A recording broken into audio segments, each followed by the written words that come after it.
Hi friends, Bashas kitchen la இன்னைக்கு நம்ம வெண்டைக்காய் சாம்பார் எப்படி செய்யறதுன்னு பார்க்க போறோம்.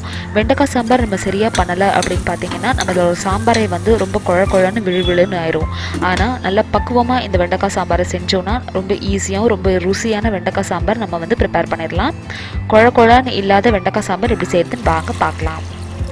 இதுக்கு 2 கிளாஸ் தோரம் பருப்பை ஒரு 10 நிமிஷத்துக்கு தண்ணியில் ஊற வச்சிருங்க.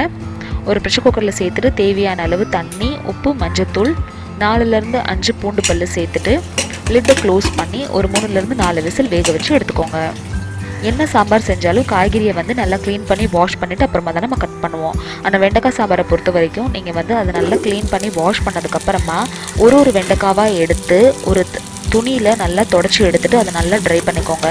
ஒரு 5லேருந்து 10 நிமிஷம் ஃபேனுக்கு கீழே ஆற வச்சாலும் சரிதான்.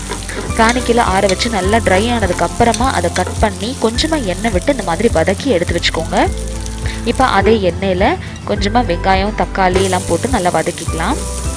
வெண்டைக்காய் சாம்பாருக்கு செய்கிறதுக்கு முன்னாடி வெண்டைக்காவை வதக்கி எடுத்து வைக்கிறதுனால என்ன ஆகும் அப்படின்னு பார்த்தீங்கன்னா நம்மளோட சாம்பார் வந்து விழுவிழுன்னு இல்லாமல் இருக்கும். வேறு என்ன சாம்பார் செஞ்சாலும் வெங்காயம் தக்காளி வந்து நான் பருப்போடு சேர்த்து வேக வச்சுருவேன். வெண்டைக்காய் சாம்பார் மட்டும் இந்த மாதிரி தான் நீங்கள் செய்யணும். அப்போ தான் நம்மளுக்கு சாம்பார் நல்லா வந்து டேஸ்டியாக இருக்கும். வெங்காயம் தக்காளி எந்தளவு வதங்குச்சுன்னா போதும். இதில் அடுத்ததாக கருவேப்பிலை அப்புறம் பச்சை மிளகாய் சேர்த்துட்டு அதையும் நல்லா வதக்கிக்கோங்க.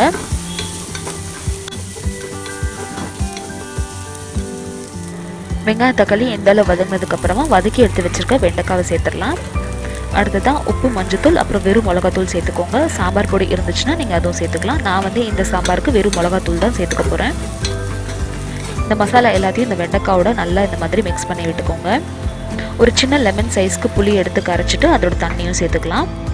பருப்பு வேக வச்ச தண்ணியும் காயில் வந்து நம்ம சேர்த்து நல்லா கொதிக்க விட போகிறோம்.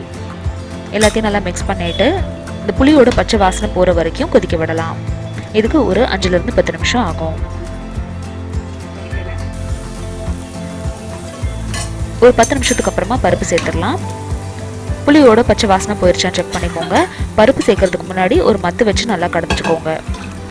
கொஞ்சமாக வந்து தண்ணி சேர்த்துக்கோங்க. நான் வந்து வெண்டைக்காய் சாம்பார் கொஞ்சம் தண்ணியாக தான் வைப்பேன், அதனால கொஞ்சம் நிறையா தண்ணி ஊற்றிருக்கேன். எல்லாத்தையும் நல்லா கலந்து விட்டுட்டு மறுபடியும் இதை நம்ம கொதிக்க விடலாம். ஃபுல் ஃப்ளேமில் ஒரு 4லேருந்து 5 நிமிஷத்துக்கு கொதி வந்தால் போதும். இப்போ நம்மளோட சாம்பார் வந்து நல்லா கொதிச்சிருச்சு. இப்போ இதை இறக்கி வச்சிடலாம். சாம்பாருக்கு தேவையானதை தாளிச்சிடலாம்.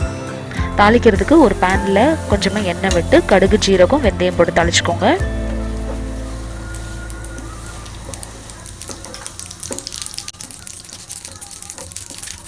கடுகு பொரிஞ்சதுக்கு அப்புறமா இதில் வந்து நம்ம சாம்பார் வடகம், அதாவது தாளிப்பு வடகம் அப்படின்னு சொல்லுவாங்களே, அது சேர்த்துக்கோங்க. இது ஆப்ஷனல் தான், இல்லைன்னா சேர்த்துக்க வேண்டாம்.